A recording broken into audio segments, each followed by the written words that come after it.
ఈ రోజు ఒక టీచర్ గా సామాన్యురాల్ని ప్రజలలో ఉన్న అత్రం సుగుణను కాంగ్రెస్ పార్టీ అభ్యర్థిగా ఈ పార్లమెంట్ ఎన్నికల్లో నిలబెట్టింది. మా అక్కలకు ముఖ్యంగా మీలో ఉండే ఒక ఆడబిడ్డకు అవకాశం వచ్చింది. ఇంటైనా ఏం చెప్పినా వినకండి. సాయంత్రం ఆపో ఫుల్లో ఆయన వేసి వచ్చి ఓటేయండి అంటే కూడా ఆయన చెప్పినప్పుడు సరే నుండి బూతులకు పోయినాక మీ ఆడబిడ్డ కోటేయండి. ఎందుకంటే ఆడబిడ్డలకు అవకాశాలు వచ్చేదే తక్కువ.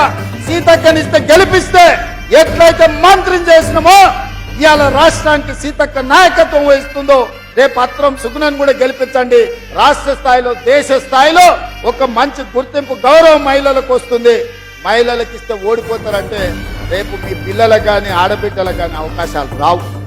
అందుకే మా అక్కలందరికీ విజ్ఞప్తి చేస్తున్నా, ఈ ఆడబిడ్డను ఆశీర్వదించండి. మీలో ఒకరు మీ పేదింటి ఆడబిడ్డ, ఈ ఆడబిడ్డను గెలిపించాల్సిందిగా మీ అందరిని కోరుకుంటూ మీ దగ్గర సెలవు తీసుకుంటున్నా.